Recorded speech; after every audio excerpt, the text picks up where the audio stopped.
name is Brendan O'Leary. I'm an Irish citizen by birth. I'm an American citizen by a mixture of choice and economic incentives. I was born in Ireland in 1958. My parents, with immaculate vocational sense, sent my family to Nigeria, where we experienced the Nigerian Civil War. My family's response to the Nigerian Civil War was to say, let's take our children home and let's go to Northern Ireland, which is nice, calm, and peaceful. So my parents were foolish enough to invest in a property in Northern Ireland in May 1968, just before the conflict began. My father immediately flew off to the Sudan, where there was an attempted coup at the airport. So it used to be said that if an O'Leary was coming to your country, civil war or coup followed very quickly. So you'll not be surprised that I have devoted most of my intellectual life to the subject of what causes ethnic conflict and what can be done to resolve it. I'm going to walk around this pillar as an interesting kind of activity. I'm a professor of political science. Political scientists share one thing in common with politicians, that is to say, we rarely open our mouths without subtracting from the sum total of human knowledge. I hope what I say this morning doesn't fall within that categorization. So let's begin with what I do. The practical advisory part of my work involves trying to promote power sharing in deeply divided places.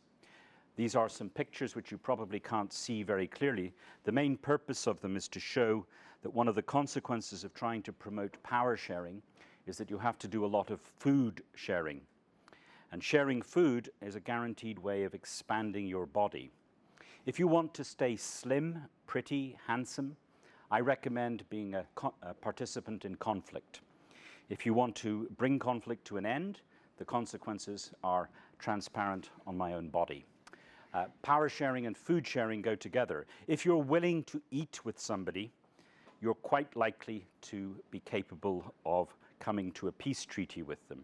If you're not even capable of sharing food with a person, you're obviously going to be in a high state of antagonism. I have worked in a variety of places. I have worked, before I worked for the United Nations, I worked in Northern Ireland. I worked in small, obscure places, which I recommend, like the Faroe Islands. I've been an advisor in a range of African countries, the most interesting and frightening of which was definitely Somalia. I've been an advisor to the Kurdistan region of Iraq in the making of Iraq's constitution of 2005, and I am now back at work as an advisor to the Kurdistan regional government. I've worked in various parts of Asia. I have never worked in the Americas, and I have never worked, obviously, in Antarctica, because there's no serious ethnic conflict in Antarctica. When I worked for the United Nations, I had a job title. The job title was extraordinarily long. I was the senior advisor on power sharing to the mediation support unit of the Department of Political Affairs of the United Nations standby team. Whew. You will learn in your life that the longer your title is, the less important you are. A short, powerful title is something like president, king, emperor. So what was I doing?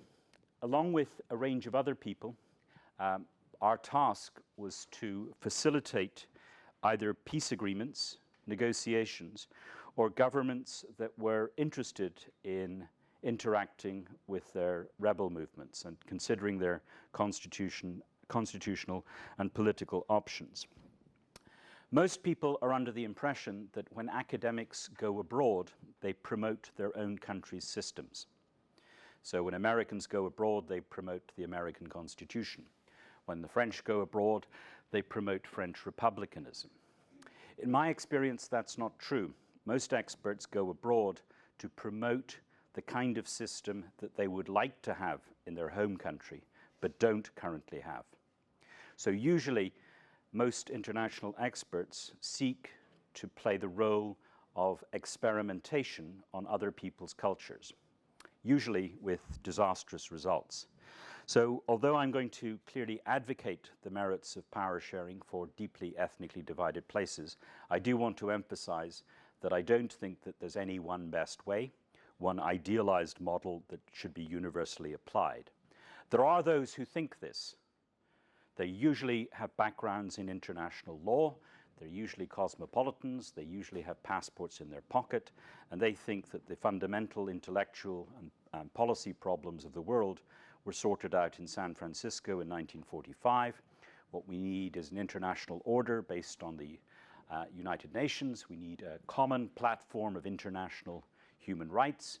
We don't need collective and minority rights, because with collective and minority rights, we securitize minorities and we generate deep insecurities between states.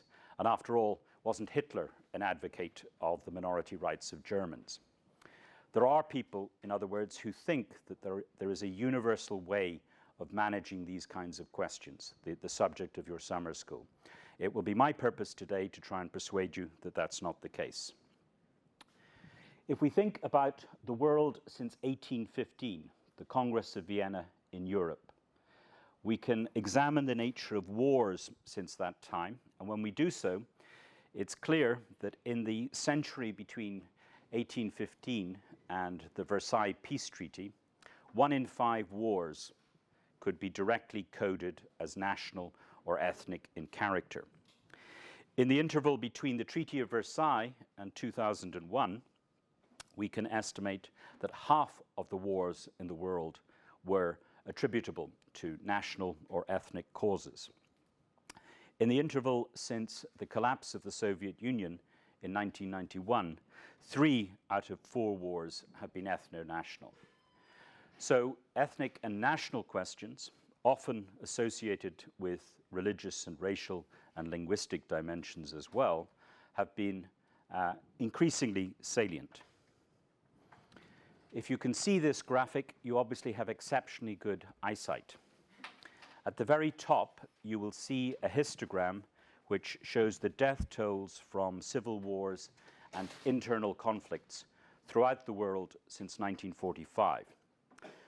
And you'll notice first the good news, that the world since 1945 has generally been more peaceful than the world that preceded it, even allowing for large-scale population growth in the interim.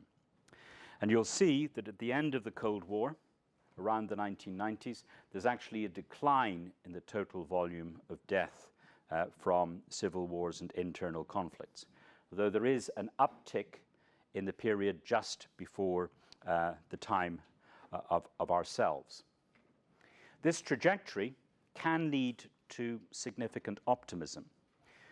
There's much, much less intergovernmental war today than at any time since 1945. If we look at efforts to count the proportion of violence in the world, roughly speaking the number of killings per head, we arguably live at one of the most peaceful times in human history. This may be very difficult to accept given what you consume regularly on television. But generally speaking, the evidence would seem to suggest that we are becoming slightly more peaceful as a species. But let's get too optimistic.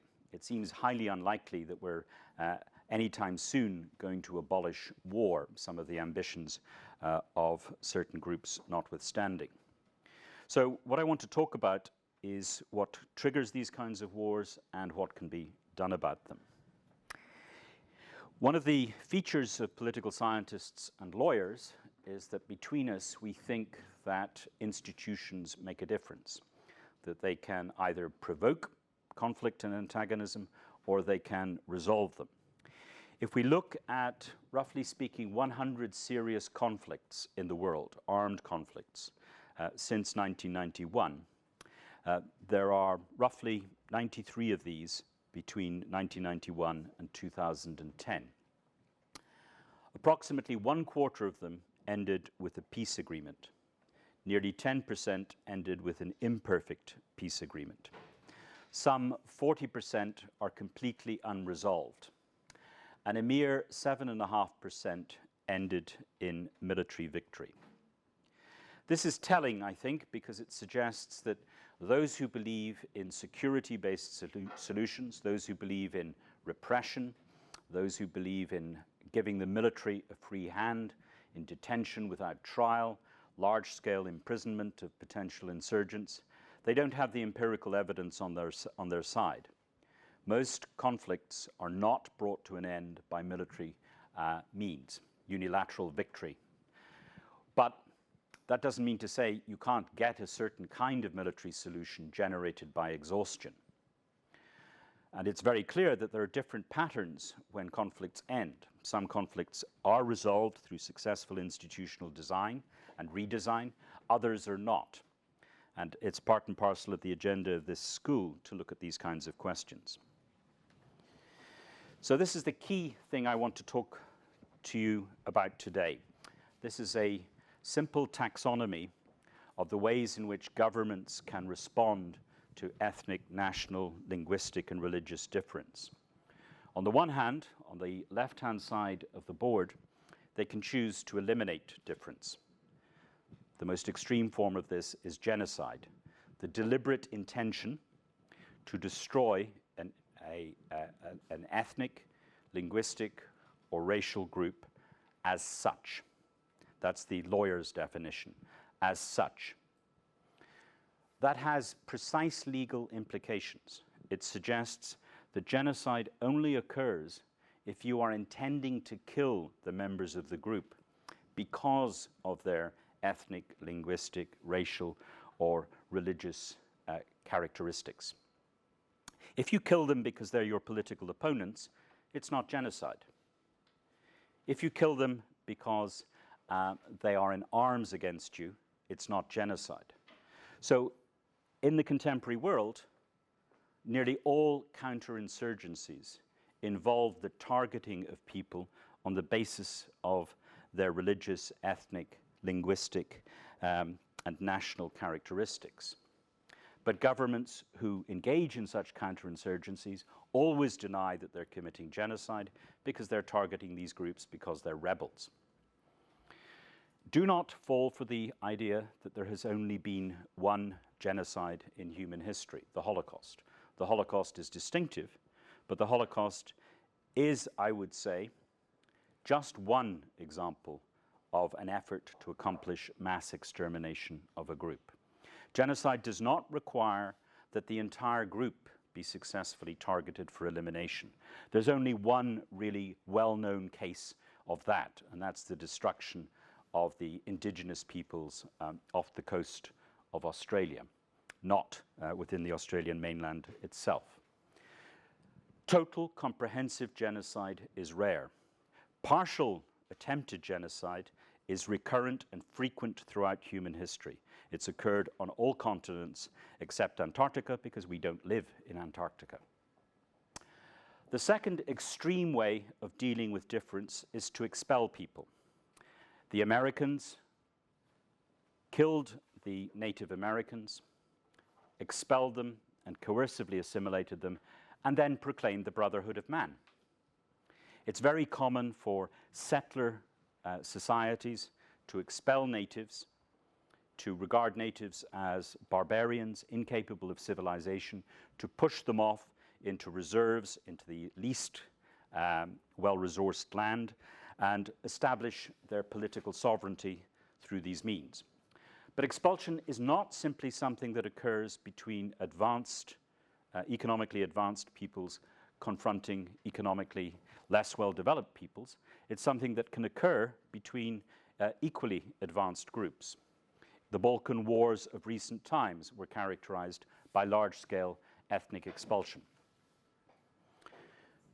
You will often hear the expression used, ethnic cleansing. Ethnic cleansing is something I recommend you don't use as a concept because it's a perpetrator's concept. It somehow implies that the relevant groups are impure. And in fact, ethnic cleansing runs together three things: killing people, expelling them, and coercively assimilating them. Those are three different strategies that can be applied to one group at the same time. Ethnic cleansing as a practice tends to cover all of them. The third way in which governments can respond to difference is to engage in the territorial elimination of conflict.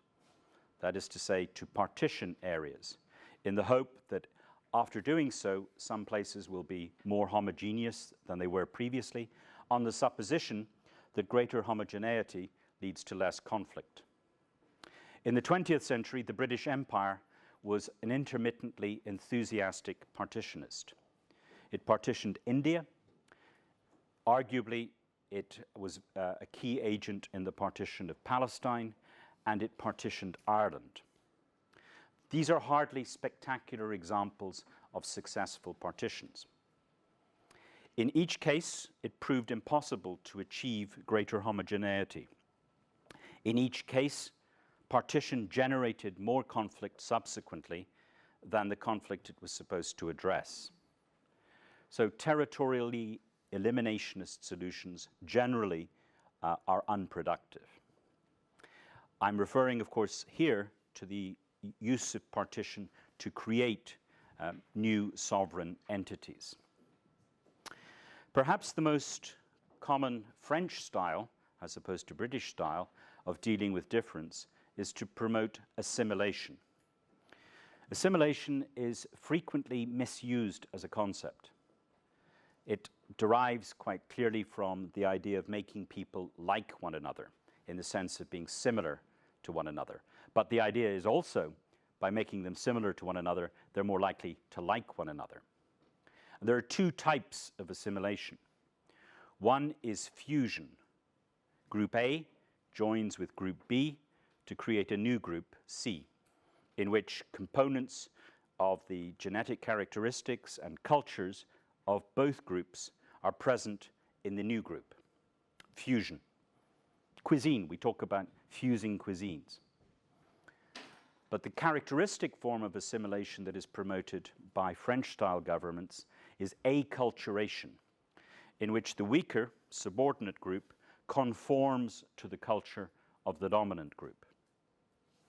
Now, I don't want to give you the suggestion that you should always be opposed to assimilation.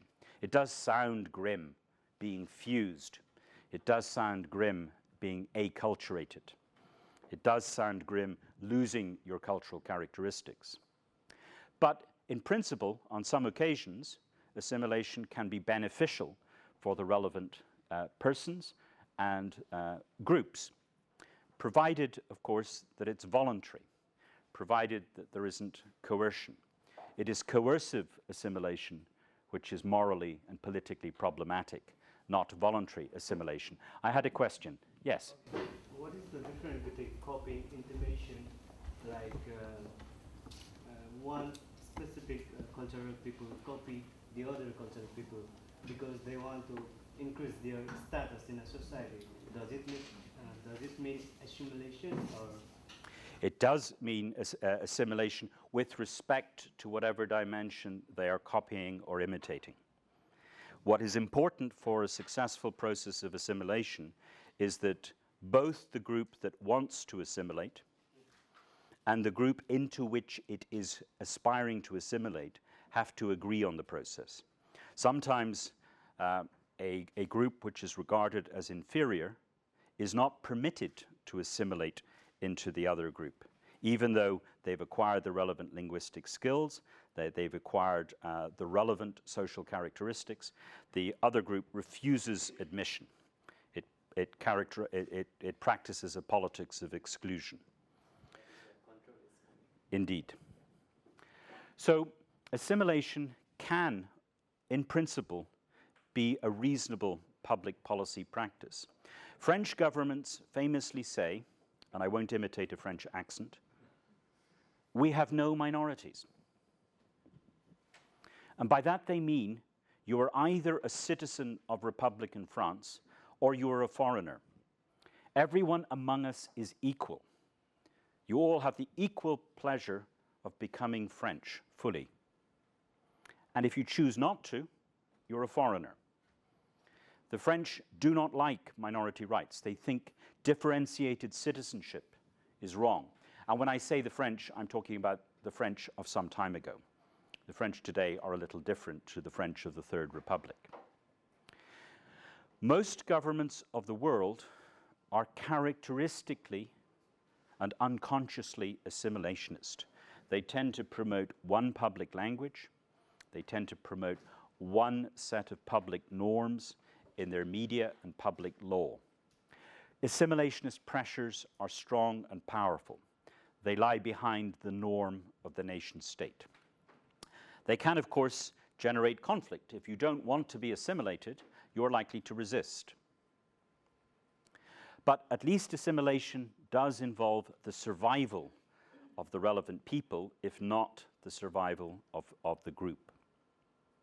So what is integration? A term often mishandled.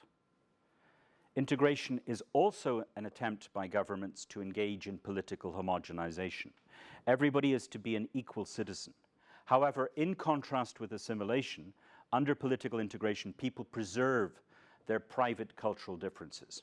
There is no effort on the part of government or public policy to weaken or reduce private cultural differences. People are free to have their own schools in their own languages or religions. They will just receive no public subsidies to do so. So under integration, there is a recognition of difference in the private sphere. The public sphere, however, is homogeneous. There is a characteristic public language that has to be learned and applied for entry into formal political participation. That, I would argue, is the dominant norm among European nation states. Europe, as you heard earlier, is the epicenter in the 20th century of genocide and ethnic expulsion. Most European countries after World War II were much more homogeneous than they had been before. And most of them have promoted integrationist ideals. Integrationist ideals that have come under significant challenge, both as a result of the reawakening of awareness of historic nationalities present, making their current political arrangements much more heterogeneous than they had thought, plus the arrival of new waves of migrants, frequently encouraged from elsewhere. This has characteristically made most Western European nation states much more heterogeneous than they used to be. So all of these strategies on the left-hand side are oriented towards eliminating difference. It's important to recognize that a government might apply a different strategy to different groups. So the United States expelled Native Americans. It integrated white European Christians. It engaged in genocide against some Native Americans. Over time, it integrated but did not assimilate most African Americans. So a government can have different strategies and practices towards different groups. And indeed, there can be different strategies applied to the same group. You incorporate some, you reject others.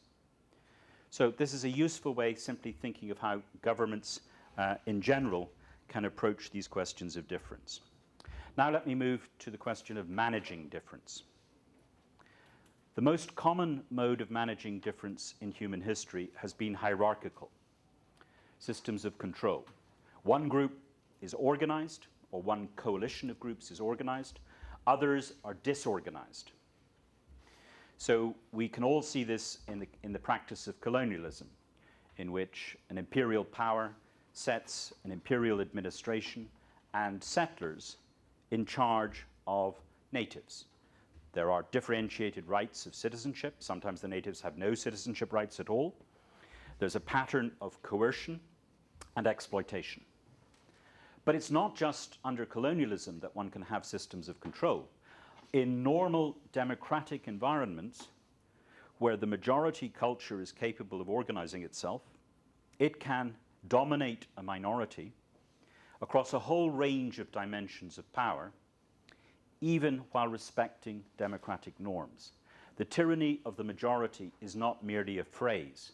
It's an actual practice in a whole range of democratic nation states. So think of contemporary Sri Lanka, a country with a Sinhalese linguistic majority and a Buddhist religious majority. Post-colonial Sri Lanka, by comparison with pre-colonial Sri Lanka, is much more antagonistic. It's had a history of deeply divisive civil war. Why? Arguably because the Sinhalese imposed their own language and their own culture, renaming the country Sri Lanka, which is a religious name for the whole island, and remaking the entire entity in their name at the expense of their major minority, the Tamils, who are not their only minority. So systems of control can coexist with democratic practice. They are not to be considered simply characteristic of authoritarian governments. Systems of control are generally the ones which fail to apply universal standards of human rights and universal standards of minority rights. What about arbitration? In a system of arbitration, the government or governmental agencies present themselves as impartial between groups. In the case of West Africa, there's a country called Sierra Leone, which some of you may know, and one of its post-colonial leaders was called Siaka Stevens. And he had 7 wives from each of the major tribal groupings in Sierra Leone. So people used to say Siaka Stevens can be impartial because he fucks every group in the country. The idea was precisely because he has deep, intimate relations with each group, he would not be biased. Now you find something like this in imperial and traditional monarchical systems. If you take the country of Morocco, everybody thinks at first glance that Morocco is an Arab and Arabic country. In fact, a very large proportion of Morocco's population is Berber. But the Moroccan monarchy, for several centuries, has invariably had its prince marry a Berber princess. So if you think ethnically, over time, the Moroccan monarchy is in fact more Berber than it is Arab or Arabic. But that successfully allows the monarchy to represent itself as connected to the 2 primary groupings in the country. This pattern of dynastic alliance, marital alliances and relationships is not something characteristically available to modern democracies. A president can't have multiple wives or multiple husbands for that matter. Those historic practices to represent you as connected to all ethnic groups is no longer possible. But the Austro-Hungarian Empire, we sit in a remnant of it. The Habsburgs were rather like that. Austria and Hungary was built from a series of dynastic arrangements, and the family was connected to most parts of the empire through dynastic alliances. Today, we tend to believe, probably mistakenly, that courts can act as impartial arbitration mechanisms between ethnic groups. Courts are obviously more disinterested than political actors, or they can be structured to be more disinterested. But in deeply divided places, courts are only likely to be regarded as justly impartial arbiters if they themselves are representative of the places over which they're adjudicating. Arbitration is sometimes attempted after interventions, when foreign powers go into a country on the grounds that they're intervening to prevent genocide or gross human rights violations, and they give themselves temporary trusteeship powers. The American and British colonial style coalition provisional authority that was exercised over Iraq in 2003 and 2004 did present itself as impartial between Iraq's major groupings and sought to make a new set of constitutional arrangements. Arbitration today is very difficult to accept. It seems paternalistic. It seems highly likely to be biased towards one group or another. So, are there any forms of difference management that are both egalitarian and respect principles of self-government and democracy? Fortunately, there are. And we can think of these as basically characterized as of 2 types. One is territorial, and the other is not. Territorial forms of group difference can be managed through federal systems. In a federal system, the federal government and regions each have specific powers which cannot be unilaterally adjusted by either side without the consent of the other. For federal systems to work to manage difference, there are characteristically two ways of thinking about how they might work. One mode of thought says federalism will work best if each group is in control of its own space. So Belgium has a French-speaking area and a Flemish-speaking area. It has Brussels, where there are both. Others say federations work best if the groups are mixed everywhere, so that nobody is dominant. And some represent the United States in this way, while they forget to notice that what they're talking about is a white majority in every single state. So there's a debate over whether federalism should be structured around giving each group its own place, or by contrast, mixing everybody in different territorial spaces. Federal patterns are one way of territorially accommodating difference. Another way is to create federacies. Federacies are entities which are territorially distinct from the rest of the state and have a federal relationship with the center, and the rest of the political system is not organized in a federation.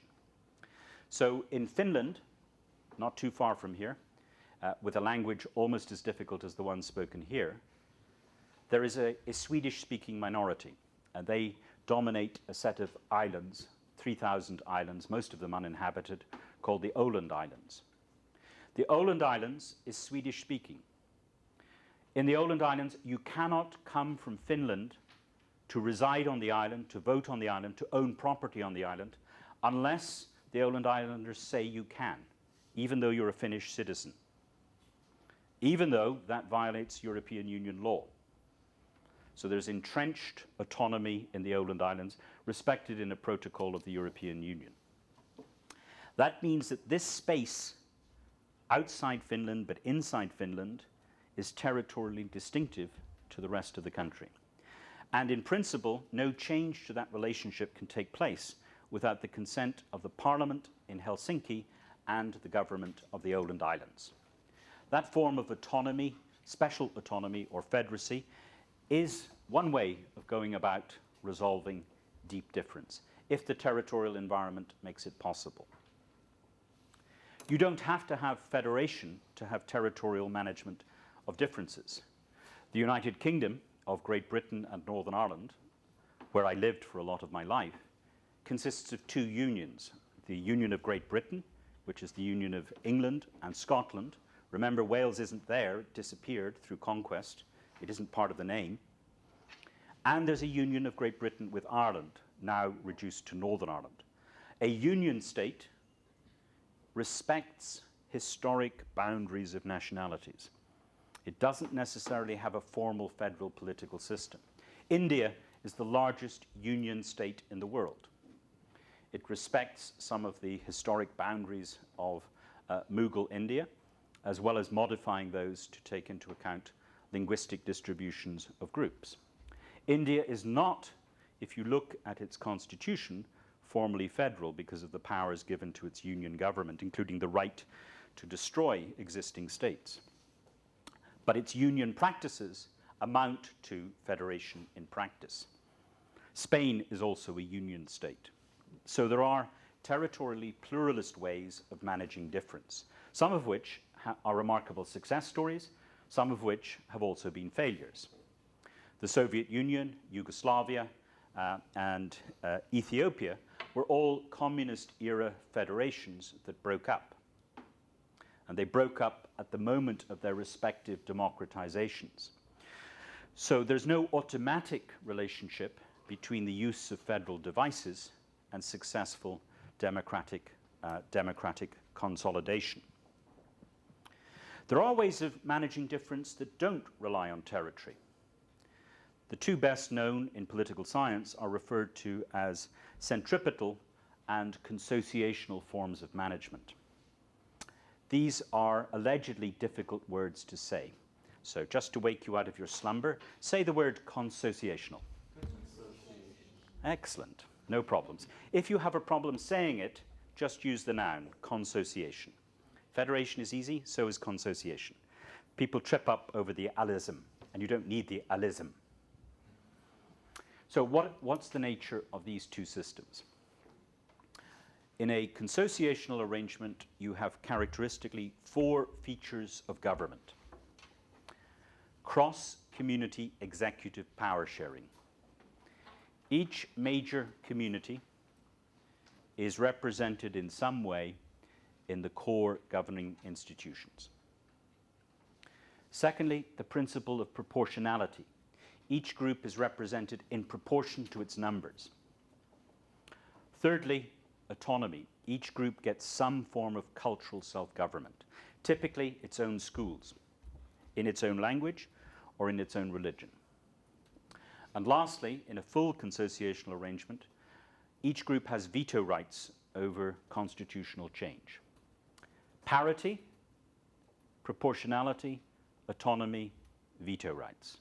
That's the full consociational package. You can also have that package in federal arrangements. Parity between states, proportional representation in core federal institutions, autonomy for each of the states, and veto rights over constitutional change. So those 4 principles can be found in territorial form and found in relations between groups that are not territorial in organization. Consociational arrangements work well in moderately divided places, places divided by religion or language. They're much more difficult to work well where people have rival conceptions of national identity and want to belong to different nation states. What are centripetal power sharing systems? In centripetal power sharing systems, the idea is that people converge towards the center. You may think of this as systems which deliberately are designed to reward moderates, nice people, people like you. In centripetal systems, the voting system and other institutional arrangements are specifically organized to induce people to be reasonable. So if the voting system encourages me as a representative of a majority group to broadcast messages which would encourage the minority to vote for me, that's a centripetal style device. Now, I don't want to spend much time on centripetal systems because basically I'm skeptical that they ever work. They only work under very, very specific circumstances, which I can talk about after I've finished. The real choice where you have anything like potentially profound antagonisms is between consociational and federal style arrangements. Centripetal arrangements are less likely to be enduring and less likely to work. So that's a review of the ways in which governments can eliminate or manage difference. What I'd like to do now is to give you some evidence that power sharing can work, that it can improve the prospects of deeply divided places. In this graphic, which is taken from the work of friends of mine, Lars Erik Siederman and others in Zurich, they show that in the period from 1950, the number of political systems practicing some form of power sharing has started to increase significantly. And the number of cases of dominance, where one group is dominating another, or a coalition of groups is dominating another group, that is falling, and so are the number of political systems in which significant percentages of the population are excluded from political power.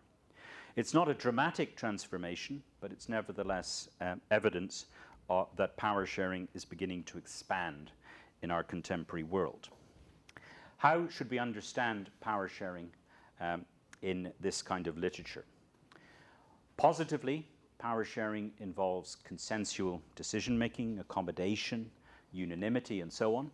These have as their negative corollary the notions of stalemate, deadlocked, and blocked decision-making. What's characteristic of power-sharing systems is that they prevent one group from having a systematic monopoly over all dimensions of power: executive, legislative, judicial, cultural, and so on. So the nature of power sharing, I think, should be straightforwardly understood as the blocking of systematic monopoly. We see power sharing between states when we have confederations like the European Union. We can see power sharing among nations. You can have multinational states as well as nation states, and you can have power sharing among communities in consociations. You can also have power sharing straightforwardly in coalition governments, which are typically generated when you have proportional representation election systems. And all of these kinds of power sharing can be combined in various ways. The characteristic principles of parity, proportionality, autonomy, and veto rights I've already explained to you. For power sharing systems to work, they have to be underpinned by security arrangements that make them work. So either you require a properly representative army and police and judiciary, or you require decision-making rules within those institutions which makes the relevant groups feel that those security arrangements are ones which are going to properly protect them. Typically, power-sharing systems have wealth-sharing formulae attached to them, either ensuring that people will have an equal per capita share of resources, or if not anything so utopian, at least their organizations will be channeled public expenditure per head on an equitable basis. What is characteristic of modern power sharing is the effort to share cultural space, cultural pluralism. If we look at pre-modern systems of power sharing, they weren't culturally pluralistic. So the ancient Spartans, the ancient Romans, though we can see that they had executive power sharing, they even had electoral systems with elements of proportionality and veto rights, they did not typically have cultural pluralism. I think it's important to understand that power sharing does not commit you to respecting all cultures. There is this facile idea that if you are in favor of power sharing, you must be in favor of accommodating every culture in the world. Well, I'm not in favor of accommodating headhunting as a culture. I think there are undesirable features of headhunting, loss of head being one of them. I also find certain cultural practices such as female mutilation of genitalia to be completely unacceptable. Just because it's your culture doesn't mean it has to be protected. Modern systems of power sharing support linguistic cultural difference and religious cultural difference up until the point where the religious cultural difference interferes with fundamental equality rights of persons. So nothing about modern power sharing requires you to accept every form of cultural difference, but it certainly does commit you to multilingual tolerance, and it certainly commits you to accepting religious difference, at least as long as those religions don't impinge on the rights of other religions, and as long as they don't interfere with the rights of personhood. Okay, so if we're going to accept power sharing arrangements, we should accept them if they have a credible record of good democratic quality, if they have a credible record of bringing conflict to an end, and a credible record of controlling the violence of states. So it's important to know whether the answer to that question is yes or no. And I think we can show now fairly systematic evidence that power sharing works according to all of these standards. Most debate over what to do when confronted with deeply divided places is a war of anecdotes. So people will say, look, power sharing doesn't work, look at Lebanon. Federalism doesn't work, look at Iraq, look at Yugoslavia.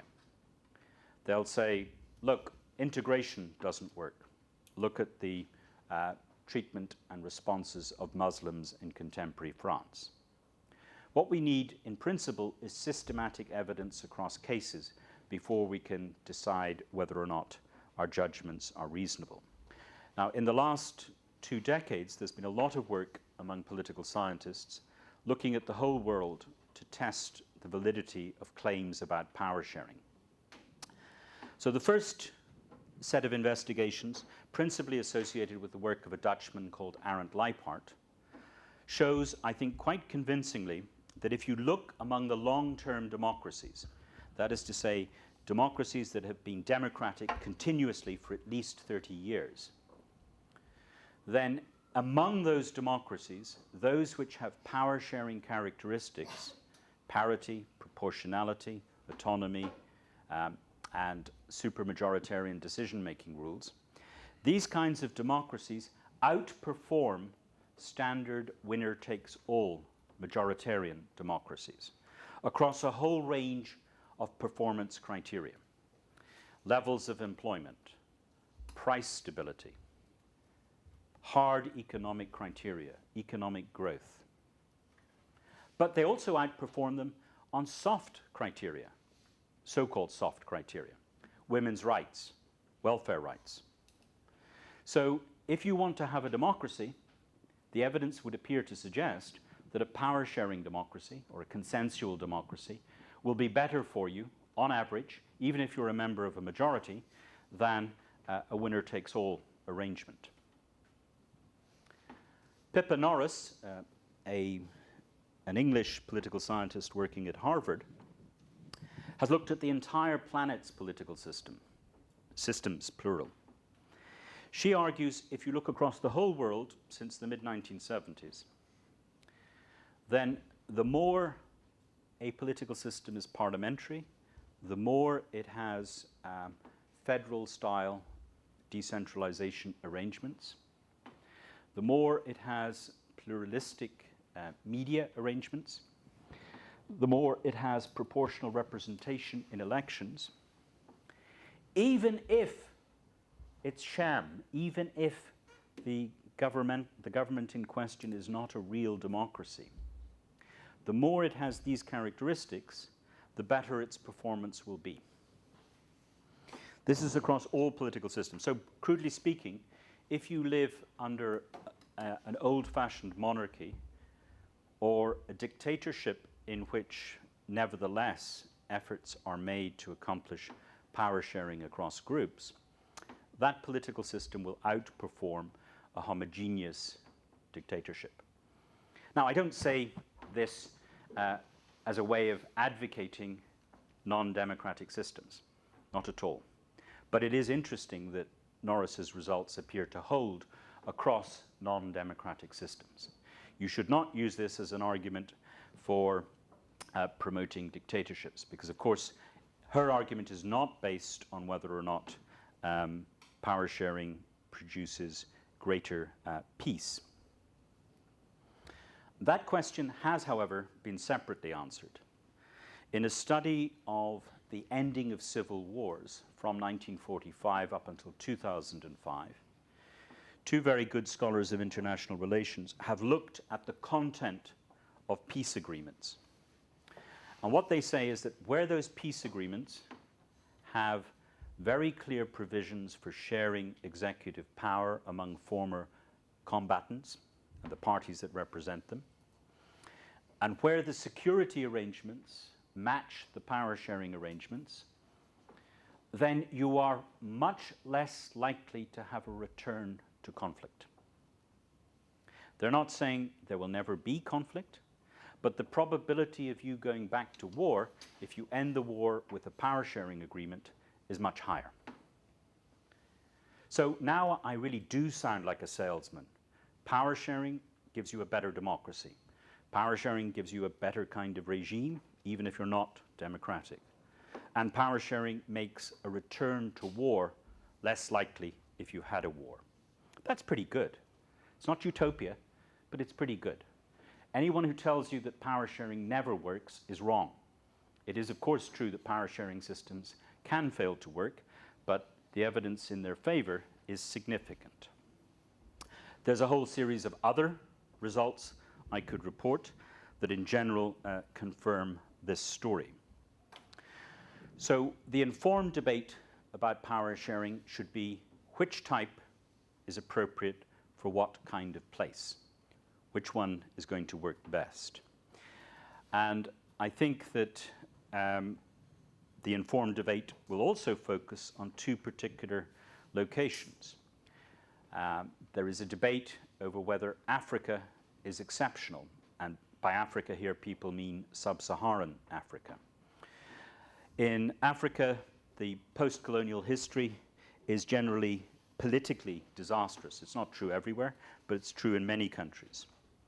Is that because African states are especially fragile because they're not rooted in any level of historic continuity? Is that the problem?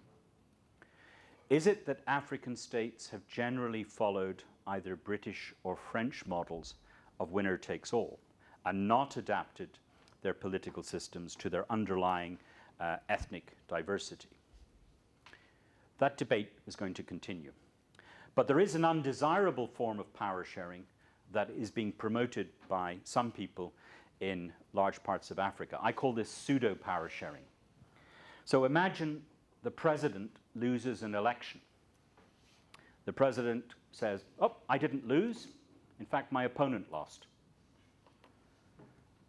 And then the international community sends an ambassador from the Security Council, and he says, the solution is power sharing.